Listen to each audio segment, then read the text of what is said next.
ಕಬ್ಬಾಳಮ್ಮನವರು ಅಂದ ತಕ್ಷಣನೇ ನಮಗೆ ಸಾಕಷ್ಟು ಸಮಸ್ಯೆಗಳು. ಮನುಷ್ಯ ಅಂದ ತಕ್ಷಣ ಅವನಿಗೆ ಸಮಸ್ಯೆ ಇರುತ್ತೆ, ನಾನಾ ಸಮಸ್ಯೆ. ಈಗ ವೈದ್ಯಕೀಯ ಸಮಸ್ಯೆ ಆಗಿರ್ಬೋದು ಅಥವಾ ಕೋರ್ಟು ಕಚೇರಿ ಸಮಸ್ಯೆ ಆಗಿರ್ಬೋದು, ಈ ಎಲ್ಲ ಸಮಸ್ಯೆಗಳು, ಆಮೇಲೆ ಕೌಟುಂಬಿಕ ಸಮಸ್ಯೆ, ಈ ಸಮಸ್ಯೆಗಳು ಎಲ್ಲೂ ಹೋಗದೆ ಎಲ್ಲೂ ಬಗೆಹರಿಯಕ್ಕಾಗದೇ ಇರುವಂಥ ಸಮಸ್ಯೆಗಳು ಕೆಲವೊಂದು ಇಂತಹ ಕ್ಷೇತ್ರಗಳಲ್ಲಿ ಬಗೆಹರಿದ್ಬಿಡುತ್ತೆ. ಆ ಥರದ್ದು ಆಗಿರೋ ಉದಾಹರಣೆಗಳು ಇದಾವ ನಿಮ್ಮ ಕ್ಷೇತ್ರದಿಂದ, ನಿಮ್ಮ ಮಾರ್ಗದರ್ಶನದಲ್ಲಿ? ತುಂಬ ಇದ್ದಾರೆ. ಈಗ ನೀವೆಲ್ಲ ಕೇಳಿದ್ರಲ್ವಾ, ಈಗ ನಾವು ಅಮ್ಮನವ್ರನ್ನ ನಾವು ಹೇಳೋದಕ್ಕಿಂತ ಬರೋವಂಥ ಭಕ್ತ ಹತ್ರ ನೀವೇ ಕೇಳ್ಕೊಬೇಕು. ಅದರಿಂದ ನಿಮ್ಗೆ ಅಲ್ಲಿದೆ ಪರಿಹಾರ, ಅಲ್ಲೇ ಸಿಗುತ್ತೆ ನಿಮಗೆ. ಈಗ ನಾವು ಹೇಳಿದ್ರೆ ಇವರೇನೋ ವೀಡಿಯೋ ಮಾಡ್ಕೊತ ಇದ್ದಾರೆ, ಇವ್ರು ಬೇಕು ಅಂತ ಮಾಡ್ತಾ ಇದ್ದಾರೆ ಅಂತೆಲ್ಲ ಇದು ಮಾಡ್ತಾರೆ. ಆ ಥರ ನಮ್ದೇನಿಲ್ಲ. ಇಲ್ಲಿ ಬರೋವಂಥವ್ರಿಗೆ ಅಮ್ಮನವ್ರ ಮಹಿಮೆ ಏನಿದೆ, ಆ ಮಹಿಮೆ ಏನು ತಿಳ್ಕೊಂಡಿದ್ದಾರೆ ಭಕ್ತರುಗಳಿಗೆ, ಆ ಥರ ಒಳ್ಳೇದಾಗಿರೋದಕ್ಕೆ ಈಗೆಲ್ಲ ಬರ್ತಾ ಇದ್ದಾರೆ ಹಿಂಗೆ. ಆಮೇಲೆ ಪ್ರತಿ ಮಂಗಳವಾರ, ಶುಕ್ರವಾರ ಮತ್ತು ಅಮಾವಾಸ್ಯೆ, ಹುಣ್ಣಿಮೆ ಮತ್ತು ಭಾನುವಾರ ವಿಶೇಷ ಪೂಜೆ ಮತ್ತು ಹೋಮ ಮತ್ತು ಎಲ್ಲ ಇರುತ್ತೆ. ವಿಶೇಷ ತಡೆ ಇರುತ್ತೆ. ಅದೆಲ್ಲ ಬರೋವಂಥವ್ರಿಗೆ ಪರಿಹಾರ ಮಾಡಿಕೊಡ್ತೀವಿ. ಪರಿಹಾರ ಮಾಡಿಕೊಟ್ಮೇಲೆ ತುಂಬ ಒಳ್ಳೆಯದಾಗಿದೆ ಅವ್ರಿಗೆಲ್ಲ. ಬಂದು ಗುರುಗಳೇ ನೀವು ಯಾಕೆ ಈ ಥರ ಪೂಜೆ ಮಾಡಿಕೊಡಿ ನೀವು, ಮತ್ತು ಇವೆಲ್ಲ ಮಾಡಿಕೊಡಿ ನೀವು. ಯಾಕೆ ನಾನು ಕೆಲವೊಂದು ಟೈಮಲ್ಲಿ ನಾನು ಪೂಜೆ ನಾವು ಮಾಡ್ತಾ ಇರಲಿಲ್ಲ. ಯಾಕೆಂದರೆ ಸ್ವಲ್ಪ ಸಮಸ್ಯೆಗಳು ನಮಗೂ ಇತ್ತು, ಹಣಕಾಸಿನ ಸಮಸ್ಯೆ ನನಗೂ ಇತ್ತು, ಮತ್ತು ಕ್ಷೇತ್ರ ಅಭಿವೃದ್ಧಿಗೆ ಒಂದು ಸ್ವಲ್ಪ ತುಂಬ ಕಷ್ಟ ಆಗ್ತಾಯಿತ್ತು. ಆ ಟೈಮಲ್ಲಿ ನಾನು ಇಲ್ಲಿ ಕುತ್ಕೊಂಡು ಅಮ್ಮನವ್ರನ್ನ ನಾನು ಕೇಳಿದೆ, ಈ ಥರ ಎಲ್ಲ ಆಗ್ತಾಯಿದೆ, ನನ್ನ ಕೈಲಿ ಜೀವನವೂ ಮಾಡೋಕ್ಕಾಗ್ತಾಯಿಲ್ಲ, ಮತ್ತು ನಾನು ನಿಮ್ಮ ಸೇವೆ ಮಾಡೋದಕ್ಕೂ ಆಗ್ತಾಯಿಲ್ಲ, ಮತ್ತು ನಾನು ಅಲ್ಲಿಂದ ಎಲ್ಲ ಹೂವುಗಳು ತೊಗೊಬಂದು ಇವೆಲ್ಲ ಮಾಡೋದಕ್ಕೆ ನನ್ನ ಕೈಲೂ ಆಗ್ತಾಯಿಲ್ಲ ಅಂತ ಕೇಳಿದ್ದಕ್ಕೆ ಅಮ್ಮನವರು ನನಗೆ ಮತ್ತೆ ಜ್ಞಾನ ಕೊಟ್ಟು, ನಾನು ಇದ್ದೀನಿ ನಿಂದೆ, ನೀನು ಮುಂದೆ ಹೋಗಪ್ಪ ಅಂತ ದಾರಿ ತೋರಿಸ್ಕೊಟ್ಟಿರೋದಕ್ಕೆ ಇವತ್ತವರೆಗೂ ಈ ಕ್ಷಣದವರೆಗೂ ಇಲ್ಲಿ ನಿಂತಿದ್ದೀನಿ ನಾನು. ಓಕೆ ನೋಡಿ, ಇನ್ನು ಕಬ್ಬಾಳಮ್ಮನವರ ಈ ಒಂದು ಸನ್ನಿಧಿ, ಈ ಒಂದು ದೇವಾಲಯ ಮಾಡೋದಕ್ಕೆ ಮೂಲ ಕಾರಣ ಏನು ಅಂತ? ಮೂಲ ಕಾರಣ ಅಂದರೆ ನಮ್ಮ ಪೂರ್ವಿಕರು, ನಮ್ಮ ಅಜ್ಜಿ ಇದ್ದರು. ಆ ಅಜ್ಜಿ ಮತ್ತು ನಮ್ಮ ಅಜ್ಜಿ ಅಂದರು, ಅವರು ಉಜ್ಜಿನಹಳ್ಳಿಯವರು. ಅಲ್ಲಿಂದ ಬಂದು ಅವರು ಇಲ್ಲೇ ನೆಲ್ಕೊಂಡಿದ್ರು. ಇದು ಮತ್ತು ನಮ್ಮದು ಅಡುಗೆ ಮನೆ, ಇದು ಒಂದು ಕಂಬದಟ್ಟಿ ಮನೆ, ಇದು ಕಂಬದಟ್ಟಿ ಮನೆ, ಇದು ತುಂಬ ದೊಡ್ಡ ಮನೆ ಇದು. ಆವಾಗ ಇದು ಒಂದೇ ರಾತ್ರಿಯಲ್ಲಿ ಮೂಡಿರುವಂಥ ಅಮ್ಮನವ್ರ ಶಕ್ತಿ ಇದು. ಉದ್ಭವ ಮೂರ್ತಿ ಒಂದೇ ದಿನದಲ್ಲಿ, ಎಲ್ಲ ಗ್ರಾಮಸ್ಥರು ಯಾರು ಬೇಕಾದರೂ ಕೇಳ್ಕೊಳ್ಳಿ, ಒಂದೇ ದಿನದಲ್ಲಿ ಮೂಡಿರುವಂಥ ಅಮ್ಮನವ್ರಿದು. ಆವಾಗಿಂದ ನಮ್ಮ ಅಜ್ಜಿ ಮಾಡ್ತಾಯಿದ್ರು, ನಮ್ಮ ಚಿಕ್ಕಪ್ಪವ್ರು ಮಾಡ್ತಾಯಿದ್ರು, ನಮ್ಮ ತಂದೆಯವ್ರು ಮಾಡ್ತಾಯಿದ್ರು. ಆ ನಂತರ ನಾವು ಮಾಡ್ತಾಯಿದ್ದೀವಿ. ಅಂದರೆ ಒಂದು ಸ್ವಲ್ಪ ಸಮಸ್ಯೆಯಲ್ಲಿದ್ದಾಗ ನಮ್ಮ ಕುಟುಂಬದ ವರ್ಗದವರು ಮತ್ತು ನಮ್ಮ ಗ್ರಾಮದ ಜನವರು ಮತ್ತು ಹೊರಗಡೆ ಭಕ್ತರುಗಳೆಲ್ಲ ಸೇರಿ ದೇವಸ್ಥಾನ ಎಲ್ಲ ಕಟ್ಟಿದ್ರು. ಅವರೇನು ಒಳ್ಳೆಯದಾಗಿದೆ ಅದ್ರ ಪ್ರಕಾರವಾಗಿ ಎಲ್ಲರೂ ಕಟ್ಟಿದ್ರು. ಮತ್ತು 2 ವರ್ಷದಿಂದ ಅದ್ದೂರಿಯಾಗಿ ಜಾತ್ರೆ ಮಾಡ್ತಾಯಿದ್ದೀವಿ, ಕೊಂಡ ಮಾಡ್ತಾಯಿದ್ದೀವಿ. ಅವ್ನು ಬರೋವಂಥ ಭಕ್ತರುಗಳಿಗೆಲ್ಲ ಒಳ್ಳೇದಾಗ್ತಾ ಇದೆ. ಗುರುಳಿ, ನಾವು ಅಮ್ಮನವರು ಎಷ್ಟು ವರ್ಷದಿಂದ ಇಲ್ಲಿ ನೆಲೆಸಿರೋದು? ಒಂದು 34 ವರ್ಷದಿಂದ ನೆಲೆಗೊಂಡಿದ್ದಾರೆ ಇಲ್ಲಿ. ಉದ್ಭವಕ್ಕೆ ಇನ್ನೂ ಇತಿಹಾಸ ಜಾಸ್ತಿ ಇದೆ ಅಂತಲೇ ಹೇಳಿದ್ರು. ಅಂದರೆ 40 ವರ್ಷ ಆಗಿರ್ಬೋದು. ಅಂದರೆ ನನ್ನ ಅನಿಸಿಕೆ, ನಾನು ಇನ್ನೂ ಹುಟ್ಟಿರ್ಲಿಲ್ವಲ್ಲ ಅವಾಗ, ಅದರಿಂದ ನನಗೆ ಒಂದು 35-36 ವರ್ಷ ಇರೋದ್ರಿಂದ ಅದಕ್ಕಿಂತ ಮುಂಚೆಯಾಗಿಂದ ಇದೆ ಇದು. ಆದರೆ ನನ್ನ ಬುದ್ಧಿ ಬಂದ ಮೇಲಿಂದ ನಮ್ಮ ಎಲ್ಲ ಪೂರ್ವಿಕರು ಮಾಡ್ತಾಯಿದ್ರು, ನಮ್ಮ ತಂದೆಯವರು, ನಮ್ಮ ಚಿಕ್ಕಪ್ಪವರು ಮತ್ತು ನಮ್ಮ ಕುಟುಂಬದವ್ರಿಗವರು ಎಲ್ಲ ಮಾಡ್ತಾಯಿದ್ರು. ಆ ನಂತರ ನನಗೆ ಬಂದು ಅಮ್ಮನವರು ಈಗ ಕನಸು ರೂಪದಲ್ಲಿ ಬಂದು ಈ ಥರ ಮಾಡಿ ಅಂದಾಗ ನಾನು ಇದನ್ನು ಸೇವೆ ಮಾಡ್ಕೊಂಡು ಹೋಗ್ತಾಯಿದ್ದೀನಿ. ಅಲ್ಲಿ ನನಗೂ ಚೆನ್ನಾಗಿದೆ, ಬರೋವಂಥ ಭಕ್ತರುಗಳಿಗೂ ಚೆನ್ನಾಗಿದೆ. ಇಲ್ಲಿ ಸರ್ಪ ಸಂಚಾರ ಬಗ್ಗೆ ಮಾತನಾಡಲೇಬೇಕು. ಆಗ್ಲಿಂದ ಭಕ್ತರು ಹೇಳ್ತಾನೆ ಇದ್ದಾರೆ, ಇಲ್ಲಿ ಹಾವಿನ ಪೊರೆ ಕೂಡ ನಾಗರಾವಿನ ಪೊರೆ ಅಲ್ಲ ಗುರುಳೆ, ಸರ್ಪದ ಪೊರೆ ಇದು. ಸೊ ಇದ್ರ ಬಗ್ಗೆ ಹೇಳಿ ಗುರುಳೆ. ನನಗೆ ಒಳಗಡೆ ಕೂಡ ಹೋಗ್ತಾ ಇದೆ ಅಂತ ಹೇಳಿದ್ರೆ. 2 ಸರ್ಪಗಳಿದೆ, ಯಾವಾಗ ಬೇಕಾದರೂ ಬರ್ತಾ. ಇಲ್ಲಿ ಯಾರು ಬೇಕಾ, ನಮ್ಮ ಗ್ರಾಮಸ್ಥರು ಯಾರೆಲ್ಲ ತುಂಬ ಜನ ನೋಡಿದ್ದಾರೆ ಇಲ್ಲಿ. ಯಾಕೆಂದ್ರೆ ನಾನು ಒಳಗಡೆನೂ ಉತ್ತಾ ಇರೋದ್ರಿಂದ, ಅಮ್ಮನವರು ಉದ್ಭವ ಇರೋದ್ರಿಂದ ಅಲ್ಲೂ ನಾನು ಪೂಜೆ ಮಾಡಬೇಕಾದ್ರೆ ಸುಮಾರು ಸಲ ಬಂದಿದೆ. ಅಂದರೆ ನಮಗೂ ಒಂದ್ಸಲಿ ಭಯ ಆಗುತ್ತೆ. ಆದರೆ ಅಮ್ಮನವ್ರು ನಾನು ಕೇಳ್ಕೊಂಡೆ, ಆ ರೂಪದಲ್ಲಿ ಯಾಕಮ್ಮ ಈ ಥರ ನನಗೆ ಭಯ ಆಗುತ್ತೆ, ಆಮೇಲೆ ನನಗೂ ಮಕ್ಕಳಿದ್ದಾರೆ, ಹಿಂಗೆಲ್ಲ ಹಿಂಗಾದ್ರೆ ನನಗೆ ಸಮಸ್ಯೆ ಏನು ಅಂತ ಕೇಳಿದಾಗ, ನೀನು ಭಯ ಪಡಬೇಡಪ್ಪ, ನೀನು ಭಕ್ತಿಯಿಂದ, ನೀನು ಒಳ್ಳೆ ಮನಸ್ಸಿಂದ ನೀನು 5 ನಿಮಿಷನಾದರೂ ಮಾಡು, 10 ನಿಮಿಷನಾದರೂ ಪೂಜೆ ಮಾಡು, ಭಕ್ತಿಯಿಂದ ಮಾಡು, ನಾನು ನಿನಗೇನೂ ತೊಂದರೆ ಕೊಡಲ್ಲ ಅಂತ ಹೇಳಿದ್ರು. ಯಾವನು ಪ್ರತಿನಿತ್ಯ ಪೂಜೆ ಮಾಡ್ಬೇಕಾದ್ರೆ ವಾರ ಅಥವಾ ಅದು ಒಂದು ತಿಂಗಳು ಒಂದ್ಸಲಿ ಆದರೂ 15 ದಿನಕ್ಕೆ ಒಂದ್ಸಲಿ ಆದರೂ ನನಗೆ ದರ್ಶನ ನೀಡ್ತಾರೆ. ಇಲ್ಲೆಲ್ಲ ಓಡಾಡ್ತಾ ಇರ್ತವೆ. ಯಾವ ಆಕಾರದಲ್ಲಿದೆ? ಬಿಳಿ ಮತ್ತು ಕೆಂದು ರೂಪದಲ್ಲಿದೆ. ಅಂದರೆ ತುಂಬ 100 ವರ್ಷದ್ದು ಇರಬೇಕು ಅನಿಸುತ್ತೆ ನಾನು ಅಷ್ಟಕ್ಕೆ. ತುಂಬ ಚಿಕ್ಕದಿದೆ. ಬರ್ತಾ ಅದಕ್ಕೆ ಕೂದಲು ಮತ್ತು ಗಡ್ಡ ಎಲ್ಲ ಬರ್ತಾ ಇದೆ. ಇದೆ. ಅದಕ್ಕೋಸ್ಕರ ಅಂದರೆ ನಾನು ಸುಮಾರು ಗ್ರಾಮ ಜನ ಎಲ್ಲ ನೋಡಿದ್ದಾರೆ. ಅಂದರೆ ನನಗೆ ಸರ್ಪದ ರೂಪದಲ್ಲಿ ಒಳಗಡೆ ನಾವು ನೈವೇದ್ಯ ಅವೆಲ್ಲ ಮತ್ತು ಹಾಲು ಎಲ್ಲ ಇಟ್ಟಿದ್ದಾಗ ಬರ್ತದೆ. ಅದನ್ನೆಲ್ಲ ಇದು ಮಾಡಿಕೊಂಡು ಅಭಿಷೇಕ ಎಲ್ಲ ಕುಡ್ಕೊಂಡು ಹೋಗುತ್ತೆ. ಅದು ನಾನು ಕೇಳ್ಕೊಂಡಾಗ ಯಾವಾಗಾರು ಒಂದ್ಸಲ ದರ್ಶನ ಕೊಡ್ತಾರೆ. ಆ ನಂತರ ನಾವು ಪೂಜೆ ಮಾಡ್ತೀವಿ, ಅದಕ್ಕೆ ಹೊಂಟೋಗ್ತಾರೆ. ನೋಡ್ಬೋದು, ಎಲ್ರಿಗೂ ಪ್ರವೇಶ ಇದೆಯಾ ಅಥವಾ ಹೇಗೆ ಅಂತ? ಅಂದ್ರೆ ಒಳಗಡೆ ಎಲ್ಲ ಯಾರಿಗೂ ಪ್ರವೇಶ ಇಲ್ಲ. ಈಚೆ ಬಂದಾಗ ಮಾತ್ರ ಎಲ್ಲರೂ ಗ್ರಾಮ ಜನ ಎಲ್ಲ ನೋಡಿದ್ದಾರೆ, ಕೇಳ್ಕೊಳ್ಳಿ ಅವ್ರನ್ನ. ಉತ್ತ ನೋಡೋದಕ್ಕೆ ಅವಕಾಶ ಇದೆ, ಎಲ್ಲರಿಗೂ ಇದೆ. ಹಿಂದೆಗಡೆಯಿಂದ ಜಾಗ ಇದೆ, ಬನ್ನಿ ನೀವು ನೋಡಿ. ಅಂದ್ರೆ ಭಕ್ತರುಗಳು ಒಳಗಡೆ ಬರೋದಕ್ಕಾಗಲ್ಲ, ಹಿಂದೆಗಡೆಯಿಂದ ಅವ್ರಿಗೆ ಒಂದು ಇದು ಮಾಡಿದೀವಿ, ಅಲ್ಲಿ ನೋಡ್ಬೋದು ಅವರು. ಎಲ್ರಿಗೂ ಪ್ರವೇಶ ಇಲ್ಲ ಒಳಗಡೆ, ದೇವಸ್ಥಾನ ಒಳಗಡೆ ಯಾರಿಗೂ ಪ್ರವೇಶ ಇಲ್ಲ. ಅಂದ್ರೆ ನೀವು ಬನ್ನಿ, ನೋಡ್ಬನ್ನಿ, ಖಂಡಿತ ಬನ್ನಿ.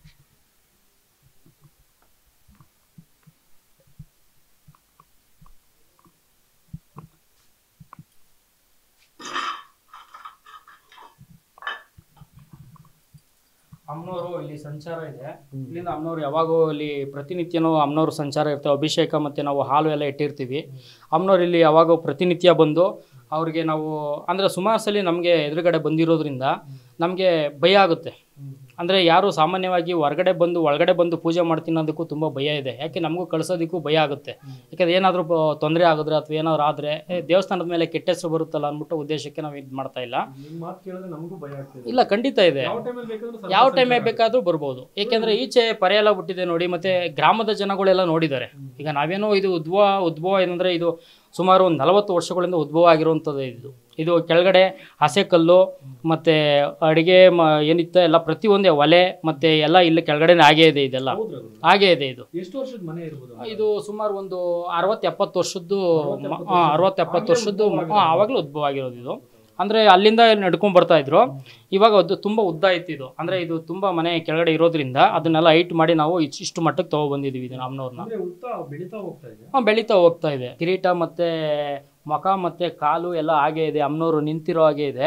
ಮತ್ತು ಇನ್ನೊಂದು ರುದ್ರರೂಪ. ಅಮ್ಮನವರು ರುದ್ರ ರೂಪದಲ್ಲಿ ಇದ್ದಾರೆ. ಯಾಕೆಂದರೆ ಅಗ್ನಿ ಮನೆಯಲ್ಲಿ ಅಂದರೆ ಅಡುಗೆ ಮನೆಯಲ್ಲಿ ಅಗ್ನಿ ರೂಪದಲ್ಲಿ ಹುಟ್ಟಿರೋದ್ರಿಂದ ರುದ್ರ ರೂಪದಲ್ಲಿ ಮತ್ತು ಬರುವಂಥ ಭಕ್ತರುಗಳಿಗೆ ಹರಕೆ ಮಾಡಿಕೊಂಡ್ರೆ ಸಾಕು. ಅಮ್ಮ ನನಗೆ ಏನಾದ್ರು ಈ ಥರ ತೊಂದರೆ ಆಗಿದೆ, ನನಗೆ ಈ ಥರ ತುಂಬ ಕಷ್ಟ ಇದೆ, ನನಗೊಂದು ದಾರಿ ಮಾಡಿಕೊಡಿ ಅಂದರೆ ಸಾಕು, ಒಂದು ಹರಕೆ ಮಾಡಿಕೊಂಡ್ರೆ ಸಾಕು. ಬರೋವಂಥ ಭಕ್ತರೊಳಗೆ ನಾನು ಅನ್ನದಾನ ಮಾಡ್ತೀನಿ ಅಂದರೆ ಸಾಕು. ಅಮ್ಮನವರು ಇಲ್ಲಿ ಅವ್ರಿಗೆ ಕನಸು ರೂಪದಲ್ಲಿ ಆಗ್ಬೋದು ಅಥವಾ ಇಲ್ಲಿ ಒಂದು ರೂಪದಲ್ಲಿ ಅವರ ದರ್ಶನ ಪಡೆದ್ರೆ ಅಮ್ಮನವ್ರು ತುಂಬ ಒಳ್ಳೇದು ಮಾಡ್ತಾ ಇದ್ದಾರೆ ಬರುವಂಥ ಭಕ್ತರುಗಳಿಗೆ. ಇನ್ನು ಯಾವ ಕಡೆಯಿಂದ ಸಂಚಾರ ಆಗುತ್ತೆ? ಇಲ್ಲಿದೆ, ಇಲ್ಲಿಂದನೂ ಸಂಚಾರ ಆಗುತ್ತೆ, ಇಲ್ಲಿಂದನೂ ಸಂಚಾರ ಆಗಿದೆ. ಅದು ಇರೋದೇ ಅದಕ್ಕೆ ನಗರ. ಹೌದು, ಅದಕ್ಕೋಸ್ಕರ ಇಲ್ಲಿಂದ ಸಂಚಾರ ಆಗುತ್ತೆ. ಹೌದು. ಅಂದ್ರೆ ಆಗ್ಲೇ ಹೇಳಿದ್ರಿ ತುಂಬಾ ಹಳೆ ಇದು ಸರ್ಪ. ಅದು ತುಂಬಾ ಹಳೆದು. ಅಂದ್ರೆ ಸುಮಾರು ಮೀಸೆ ಮತ್ತೆ ಗಡ್ಡ ಎಲ್ಲ ಬಂದಿದೆ. ಅದಕ್ಕೆ ಸುಮಾರು ಒಂದು ಕಾಲಡಿ ಇರ್ಬೋದು ಅಷ್ಟೇನೆ. ಅದ್ರ ಒಳಗಡೆ ಬೇಕಾದ್ರೆ ಜೂಮ್ ಮಾಡಿ ನೋಡಿ ಇದ್ರೂ ಇರ್ಬೋದು, ಹೇಳೋದಕ್ಕಾಗಲ್ಲ. ಪರೀಕ್ಷೆ ಮಾಡೋದು ಅಲ್ಲ, ನಿಮ್ಮ ಇದು ಅಂದ್ರೆ ಅದ್ರಲ್ಲಿ ಯಾವಾಗ ಇರುತ್ತೆ? ಯಾವಾಗೂ ಇರುತ್ತೆ. ಯಾಕೆ ಅಂತಂದ್ರೆ ಈಚೆ ಫುಲ್ ಉತ್ತ, ಈ ಮನೆಯೆಲ್ಲ ಫುಲ್ ಉತ್ತನೇ ಇದ್ದಿದ್ದು. ಸುತ್ತ ಎಲ್ಲ ಉತ್ತನೇ ಇದ್ದಿದ್ದು. ಅಡಿಗೆ ಮನೆಯಲ್ಲಿ ಫುಲ್ ಅಡಿಗೆ ಮನೆನೇ. ಇದು ಹಸೆ ಕಲ್ಲಿದೆ, ಒಲೆ ಇದೆ, ಮತ್ತೆ ಅಡಿಗೆ ಮಾಡ್ತಾರಲ್ಲ ಮಡಕೆ ಎಲ್ಲ ಇತ್ತು ಅವಾಗ. ಆ ಮಡಕೆ ಮೇಲೆ ಒಂದೇ ರಾತ್ರಿಗೆ ಬಂದಿರೋದು ಇದೆಲ್ಲ. ಅಂದ್ರೆ ಉತ್ತ ನಿರಂತರವಾಗಿ ಬೆಳೀತಾ ಬಂದಿದೆ. ನಿರಂತರವಾಗಿ ಬೆಳೀತಾ ಇದೆ. ಒಂದು ಸ್ವಲ್ಪ ನಂತರದಲ್ಲಿ ನಿಂತಿತ್ತು. ಈಗ ಪೂಜೆ ಅಥವಾ ಎಲ್ಲ ನಾವು ಎಲ್ಲ ಮಾಡ್ತಾ ಇರೋದ್ರಿಂದ ಅಥವಾ ಇದೆಲ್ಲ ಮಾಡ್ತಾ ಇರೋದ್ರಿಂದ ಈಗ ಅಮ್ಮನವರು ಬೆಳವಣಿಗೆ ಇದೆ. ಮತ್ತೆ ಬರೋವಂಥವ್ರಿಗೆ ಇದು ಕೊಡ್ತಾ ಇದ್ದಾರೆ ಅವರು. ಯಾಕೆ ಎಲ್ಲರಿಗೂ ಇಲ್ಲಿ ಒಳಗಡೆ ಪ್ರವೇಶ ಇಲ್ಲ ಅಂದರೆ ಅಮ್ಮನವರು ಇಲ್ಲ ಸರ್ಪರೂಪದಲ್ಲಿ ಸಂಚಾರ ಇರೋದ್ರಿಂದ ಅಥವಾ ಅವರು ಏನಾದರೂ ದುರದೃಷ್ಟದಿಂದ ಅಥವಾ ಪರೀಕ್ಷೆ ಮಾಡ್ತೀನಿ ಅಂತ ಬಂದರೆ ಅಥವಾ ಏನಾದ್ರು ಹೆಚ್ಚು ಕಡಿಮೆ ಆದಾಗ ನಮ್ಮ ಕ್ಷೇತ್ರಕ್ಕೆ ತೊಂದರೆ ಆಗಬಾರ್ದು ಅನ್ನೋ ಉದ್ದೇಶಕ್ಕೋಸ್ಕರ ಇದು ಮಾಡಿಲ್ಲ. ಅಮ್ಮನವ್ರಿಗೆ ಇಲ್ಲಿ ಹೊರಗಡೆಯಿಂದ ದರ್ಶನ ನಾವು ಮಾಡಿಕೊಟ್ಟಿದ್ದೀವಿ. ಇನ್ನು ಈ ಜಾಗ ಏನು? ಇದು ಕೊಂಡೋದಕ್ಕೆ ಜಾಗ ಬಿಟ್ಟಿರೋದು. ಅದ್ದೂರಿಯಾಗಿ ಜಾತ್ರೆ ನಡೆಯುತ್ತೆ.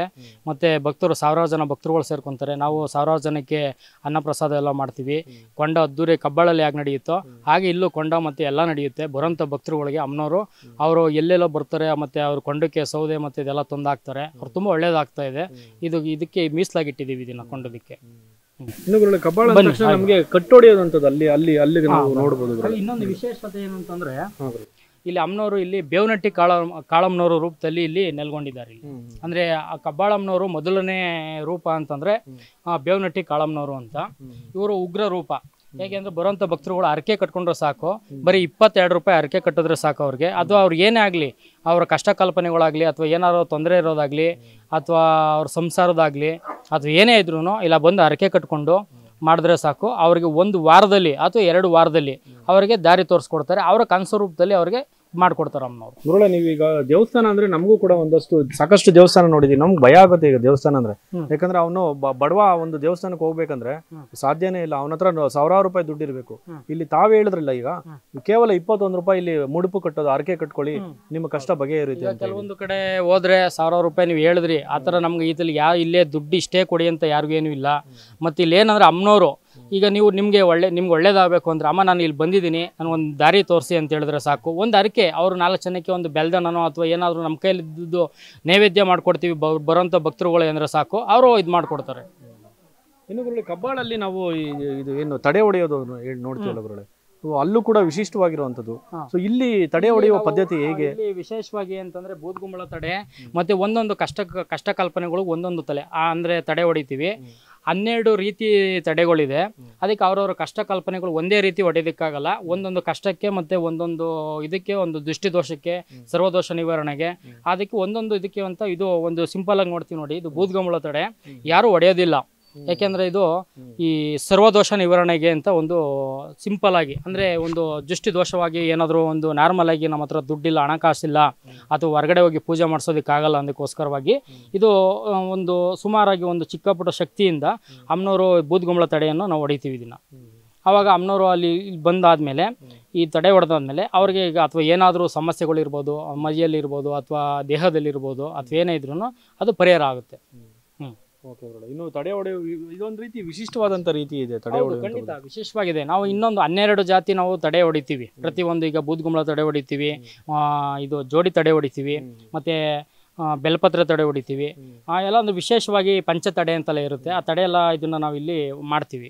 ಈ ತಡೆ ಹೊಡೆಯೋದು ಯಾವಾಗ ಮಾಡಿದ್ರೆ ಸೂಕ್ತ ಅಂತ? ಅಮಾವಾಸ್ಯೆ, ಹುಣ್ಣಿಮೆ ಅಂತ ಸಂದರ್ಭದಲ್ಲೇ ಮಾಡೋದು ಸೂಕ್ತ? ಖಂಡಿತ. ಈ ಕೆಲವರು ದಿನ ಹೊಡೆಸ್ತಾರೆ ಅಥವಾ ದಿನ ನಂಗೆ ಹೊಡೀರಿ ಅಂತಾರೆ, ಅದು ತಪ್ಪು. ಮತ್ತೆ ವಾರನೂ ಹೊಡೀರಿ ಅಂತಾರೆ, ತಪ್ಪು. ಅದು ಪ್ರತಿ ಅಮಾವಾಸ್ಯೆ, ಪ್ರತಿ ಹುಣ್ಣಿಮೆಯಲ್ಲಿ ಹೊಡೆದ್ರೆ ಈ ಕೆಲವೊಂದು ಈ ಭೂಮಿಯಲ್ಲಿ ಇರುವಂಥ ಶಕ್ತಿಗಳಾಗಿರ್ಬೋದು, ಆ ಶಕ್ತಿ ಆ ಟೈಮಲ್ಲಿ ಅಮಾವಾಸ್ಯೆ ಹುಣ್ಣಿಮೆ ಟೈಮಲ್ಲಿ ಹೆಚ್ಚೆಚ್ಚವಾಗಿರೋದ್ರಿಂದ ಅದನ್ನು ನಾವು ದೃಷ್ಟಿ ದೋಷ ಪರಿಹಾರ ಮಾಡೋದಕ್ಕೆ ಮತ್ತು ತಡೆ ಹೊಡೆಯೋದಕ್ಕೆ ಮತ್ತು ಈ ಪ್ರತಿಯೊಂದು ಕೆಲಸಗಳಿಗೆ ಇಲ್ಲಿ ಇದನ್ನ ಮಾಡಿದ್ರೆ ವಿಶೇಷವಾಗಿ ಅಮ್ಮನವರು ಶಕ್ತಿ ಇದು ಮಾಡ್ತಾರೆ.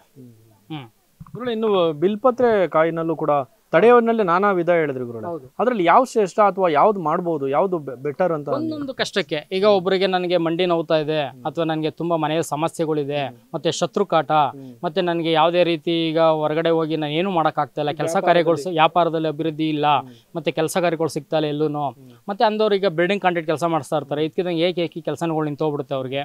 ಮತ್ತೆ ಅವ್ರು ಕೂಲಿಗೂ ಹೋಗೋದಕ್ಕಾಗೋದಿಲ್ಲ, ಅಥವಾ ಮೇಸ್ತ್ರಿ ಕೆಲಸ ಮಾಡಿ ಕೂಲಿಗೂ ಹೋಗೋದಕ್ಕೂ ಆಗಲ್ಲ. ಆ ಟೈಮಲ್ಲಿ ಹಿಂಗೆಲ್ಲ ಅಮ್ಮನವ್ರ ಹತ್ರ ಬಂದು ಅರ್ಕೆ ಕಟ್ಕೊಂಡು, ಅಮ್ಮನವ್ರು ಇಲ್ಲಿ ವಿಶೇಷವಾಗಿ ಬೂದ್ಗಂಬಳ ತಡೆ ಮತ್ತು ನಾವು ವಿಶೇಷವಾಗಿ ತಡೆಗಳೆಲ್ಲ ಇದೆ, ಅದನ್ನು ನಾವು ಇಲ್ಲಿ ಅಮ್ಮನವರು ಜ್ಞಾನ ಮಾಡ್ಕೊಂಡು ಹೊಡೆದ್ರೆ ಸಾಕು, ಅವರಿಗೆ ಕೆಲವೊಂದು ಪರಿಹಾರ ಆಗಿರೋದ್ರಿಂದ ಈ ಭಕ್ತರುಗಳೆಲ್ಲ ನೀವೇ ಕೇಳಿದಿರಲ್ವ, ಆ ಥರ ಎಲ್ಲ ಇದೆ.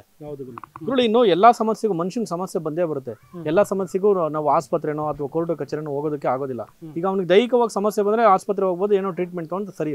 ಈಗ ನಾನಾ ಜನಕ್ಕೆ ಬೇರೆ ಬೇರೆ ಸಮಸ್ಯೆಗಳು, ಈಗ ಅವನಿಗೆ ಯಾವುದೋ ಕೆಲಸ ಆಗ್ತಾ ಇರಲ್ಲ, ಅಥವಾ ಕನಸಿನಲ್ಲಿ ಇನ್ಯಾವುದೋ ದುಸ್ವಪ್ನ ಕಾಡುವಂಥದ್ದು, ಅವನಿಗೆ ಬರೀ ಕೆಟ್ಟದೇ ಆಗ್ತಾ ಇರುತ್ತೆ ಅವನ ಬದುಕಲ್ಲಿ.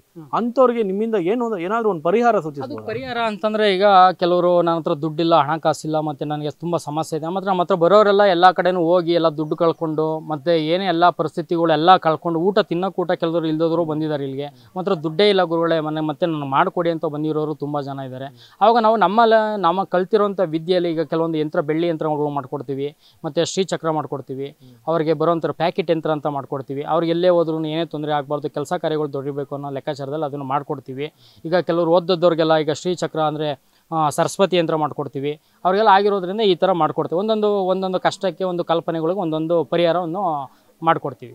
ಇನ್ನು ನಾವು ಕೂಡ ಸಾಕಷ್ಟು ಬೇರೆ ಬೇರೆ ದೇವಸ್ಥಾನಗಳ ಚಿತ್ರೀಕರಣ ಮಾಡಿರುವಂಥದ್ದು, ದೇವಸ್ಥಾನಗಳ ಪರಿಚಯ ಕೂಡ ಮಾಡಿರೋದ್ರಿಂದ ನಮಗೂ ಒಂದಷ್ಟು ಅನುಭವ ಆಗಿದೆ. ಏನೋ ವಿದ್ಯೆ ಇಲ್ಲದೆ ಇರೋವಂಥವ್ರು ಕೂಡ ಒಂದು ದೇವಸ್ಥಾನ ನಡೆಸ್ಕೊಂಡು ಅಲ್ಲೊಂದು ಕಮರ್ಷಿಯಲ್ ಒಂದು ವಾತಾವರಣ ಸೃಷ್ಟಿ ಮಾಡಿರ್ತಾರೆ. ನೀವು ಕೇರಳದಿಂದ ನಿಜವಾಗ್ಲೂ ವಿದ್ಯೆ ಸಿದ್ಧಿ ಮಾಡ್ಕೊಂಡು ಇಲ್ಲಿ ಬಂದು ಭಕ್ತರಿಗೆ ಒಳ್ಳೇದಾಗ್ಲಿ ಅಂತ ಹೇಳಿ ಕೆಲಸ ಮಾಡ್ತಾ ಇರೋಂಥದ್ದು ಹೇಗೆ? ಖಂಡಿತ ಇದನ್ನ ನೀವು ಹೇಳಿದೆ, ಇದು ಒಳ್ಳೆ ಮಾತು ಕೇಳಿದ್ರಿ.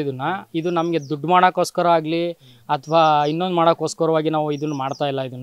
ಏಕೆ ಅಂದರೆ ಇದನ್ನು ನನಗೆ ಅಮ್ಮನವರು ಜ್ಞಾನ ನೀಡಿರೋದ್ರಿಂದ ಈ ಗ್ರಾಮ ಜನ ಎಲ್ಲ ನೋಡಿದ್ದಾರೆ ನಾನು ತುಂಬ ಕಷ್ಟಪಟ್ಟಿದ್ದೀನಿ. ಅಥವಾ ನಮ್ಮ ತಾಯಿಯವರು ಚಿಕ್ಕ ವಯಸ್ಸಲ್ಲಿ ತೀರ್ಕೊಂಡ್ರು, ಆ ಟೈಮಲ್ಲಿ ನಾನು ತುಂಬ ಕಷ್ಟಪಟ್ಟಿದ್ದೀನಿ, ಹೊರಗಡೆ ಫ್ಯಾಮಿಲಿ ಮನೆಗಳೆಲ್ಲ ಇದ್ದೀನಿ.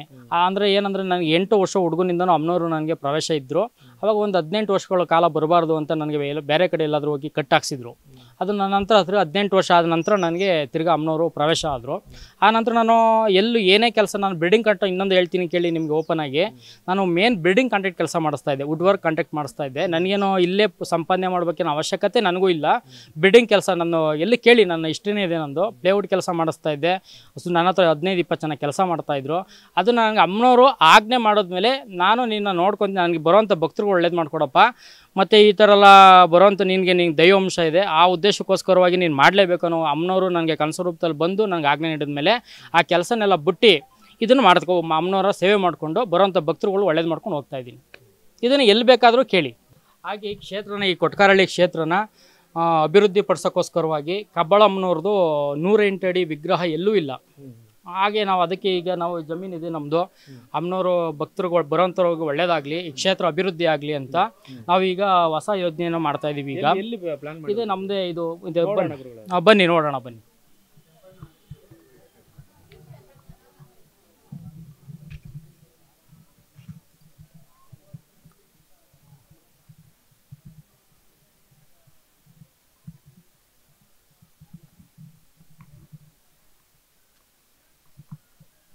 ಹೌದು, ಈ ಜಾಗನೇ ಮುಂದೆ ಅಲ್ಲಿ ಗಂಟ ಇದೆ, ನಮ್ಮ ಜಾಗ ಎಲ್ಲ ಇದೆ. ದೇವಸ್ಥಾನ ನನ್ನ ಹಿತ್ತಲ್ಲಿ ಇರೋದ್ರಿಂದ ಅದಕ್ಕೆ ಅಲ್ಲಿ ಕಲ್ಯಾಣಿ ಮತ್ತು ಬರೋಂಥ ಭಕ್ತರುಗಳು ಒಳ್ಳೇದಾಗಲಿ ಅಂತ, ಮತ್ತು ನಮ್ಮ ಕಬ್ಬಾಳಮ್ಮನವ್ರದ್ದು ಒಂದು ವಿಗ್ರಹ ಪ್ರತಿಷ್ಠಾಪನೆಗೆ ಮತ್ತು ಕಲ್ಯಾಣಿ ಮಾಡೋದಕ್ಕೆ ಇದಕ್ಕೆಲ್ಲ ಇದಾಗಲಿ ಅಂತ ನಾನು ನನ್ನ ಜಾಗದಲ್ಲಿ, ನಮ್ಮ ತಂದೆಯವರು ಬಂದಿರೋಂಥ ಜಾಗದಲ್ಲಿ ನಾನು ಅದನ್ನು ಬರೋಂಥ ಭಕ್ತರು ಕ್ಷೇತ್ರ ಅಭಿವೃದ್ಧಿ ಮತ್ತು ಬರೋಂಥ ಭಕ್ತರುಗಳು ಒಳ್ಳೇದಾಗಲಿ ಅಂತ ಇದನ್ನು ಮಾಡ್ತಾ ಇದ್ದೀನಿ ನಾನು.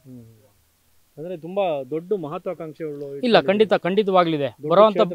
ಹೌದು, ಖಂಡಿತ ದೊಡ್ಡ ಕ್ಷೇತ್ರವಾಗಿ ಇಲ್ಲಿ ಬೆಳಿಬೇಕು, ಬರೋಂಥ ಭಕ್ತರುಗಳಿಗೆ ಒಳ್ಳೇದಾಗಬೇಕು, ಮತ್ತು ಅವ್ರಿಗೆ ಕಷ್ಟ ಕಲ್ಪನೆಗಳನ್ನ ಪರಿಹಾರ ಆಗಿ ಇಲ್ಲಿ ಕ್ಷೇತ್ರಕ್ಕೆ ಹೋದರೆ ಒಳ್ಳೇದಾಗುತ್ತೆ ಅನ್ನೋ ಮನೋಭಾವ ಅವ್ರಿಗೆ ಬರಬೇಕು. ಅದನ್ನು ಬರ್ಸೋದಕ್ಕೆ ಅಮ್ಮ ನನಗೆ ಶಕ್ತಿ ನೀಡಿದ್ದಾರೆ, ಇದನ್ನು ಮಾಡಿ ಅಂತ ನನಗೆ ಹೇಳ್ಕೊಟ್ಟಿದ್ದಾರೆ. ಮತ್ತು ಅದು ಕನಸು ರೂಪದಲ್ಲಾಗಿರ್ಬೋದು ಅಥವಾ ಈ ಥರ ಮಾಡಿ ಅಂತ ನನ್ನ ಜ್ಞಾನ ರೂಪದಲ್ಲಾಗಿರ್ಬೋದು, ಮತ್ತು ನಾನು ಅಮ್ಮನವ್ರ ಶಕ್ತಿ ಮತ್ತು ನಾನು ಕಲ್ತಿರೋ ವಿದ್ಯೆಯಿಂದ ಬರೋಂಥವ್ರಿಗೆ ಭಕ್ತರಿಗೆ ಒಳ್ಳೇದಾಗಲಿ ಅನ್ನೋ ಉದ್ದೇಶ ಕಾರಣಕವಾಗಿ ಇದನ್ನು ಮಾಡ್ತಾಯಿದ್ದೀವಿ. ಗುರುಗಳೇ, ನಮಗೆ ಏನು ಸಾತ್ನೂರಲ್ಲಿರುವಂಥ ಕಬ್ಬಾಳ ಕ್ಷೇತ್ರವನ್ನು ನೋಡಿ ಸಾಕಷ್ಟು ನಮಗೆ ಅಂದರೆ ಸಾಕಷ್ಟು ಭಕ್ತರಿಗೆ ಸೆಳೆದಿರುವಂಥ ಆ ಒಂದು ಕ್ಷೇತ್ರ, ಸಾಕಷ್ಟು ಒಳ್ಳೇದಾಗ್ತಾ ಬಂದಿರುವಂಥ ಕ್ಷೇತ್ರ. ಅದೇ ರೀತಿ ಇಲ್ಲೂ ಕೂಡ ಕಬ್ಬಾಳಮ್ಮನವರು ನೆಲೆಸಿದ್ದಾರೆ ಅಂತೇಳಿ ಕೇಳಿ ಭಾಳ ಖುಷಿಯಾಯಿತು. ಬರುವಂಥ ಸಾಕಷ್ಟು ಭಕ್ತರು ಕೂಡ ಒಳ್ಳೆಯ ಅಭಿಪ್ರಾಯಗಳು ಹೇಳಿದ್ರು.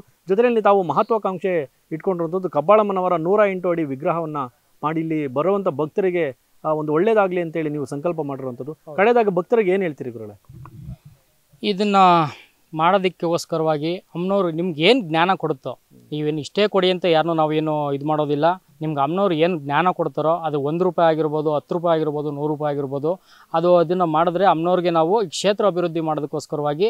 ಯಾಕೆಂದರೆ ದುಡ್ಡನ್ನು ಯಾರನ್ನೂ ಹತ್ರ ಕೇಳಬಾರ್ದು ನಾವು, ಯಾಕೆಂದ್ರೆ ಅವರು ದೇವರಿಗೆ ಮನಸ್ಸು ಬರಬೇಕು. ನಾವು ಏನೇ ಮಾಡಬೇಕಾದ್ರೂ ಅಥವಾ ಏನೇ ಬಿಡಬೇಕಾದ್ರೂ ಅಥವಾ ದೇವಸ್ಥಾನ ಅನ್ನದಾನ ಮಾಡಬೇಕಾದ್ರೂ ಮತ್ತು ದೇವಸ್ಥಾನಕ್ಕೆ ಒಂದು ಗಂಧದ ಕಡ್ಡಿ ತರಬೇಕಾದ್ರೂ ಅವ್ರ ಮನಸ್ಸು ಬರಬೇಕು. ಆ ಉದ್ದೇಶಕ್ಕೋಸ್ಕರವಾಗಿ ಅವ್ರು ಏನು ಕೊಡ್ತಾರೋ ಅದನ್ನು ಅಮ್ಮ ನನಗೇನು ಜ್ಞಾನ ಕೊಡ್ತಾರೋ, ನನಗೇನು ಶಕ್ತಿ ನೀಡ್ತಾರೋ ನನ್ನ ಇದರಲ್ಲಿ ನಾನು ಅಮ್ಮನವರು ಮಾಡ್ತೀನಿ. ನಾನು ಈ ಕ್ಷೇತ್ರ ಅಭಿವೃದ್ಧಿ ಮಾಡೋದಕ್ಕೆ ತುಂಬ ಪ್ರಯತ್ನ ಪಡ್ತೀನಿ. ನಾನು ಭಕ್ತರಿಗೆ ಏನು ಹೇಳ್ತೀರಿ ಗುರುಗಳೇ? ತುಂಬ ಕಷ್ಟದಲ್ಲಿ ಬರುವಂಥ ಭಕ್ತರಿಗೆ ಏನು ನಿಮ್ಮ ಸಂದೇಶ ಏನಿರುತ್ತೆ? ಇಲ್ಲಿ ಬರೋಂಥ ಭಕ್ತರುಗಳಿಗೆ ಖಂಡಿತವಾಗ್ಲೂ ಹೇಳ್ತೀನಿ, ಈ ಕ್ಷೇತ್ರದಲ್ಲಿ ಕಬ್ಬಾಳಮ್ಮನವರು ಇಲ್ಲೂ ನೆಲೆಗೊಂಡಿದ್ದಾರೆ, ಒಂದು ಕ್ಷಣ ಮಾತ್ರವಾಗಿ ಇಲ್ಲೂ ನೆಲೆಗೊಂಡಿದ್ದಾರೆ. ಇಲ್ಲಿ ಬರೋಂಥ ಭಕ್ತರುಗಳಿಗೆ ಕೈ ಹಿಡಿದು ಕಾಪಾಡ್ತಾ ಇದ್ದಾರೆ. ಅದೊಂದು ಇನ್ನೊಂದು ಏನು ನಾನು ಮೆಚ್ಚಬೇಕು ಅಂತ ಹೇಳಿದ್ರೆ,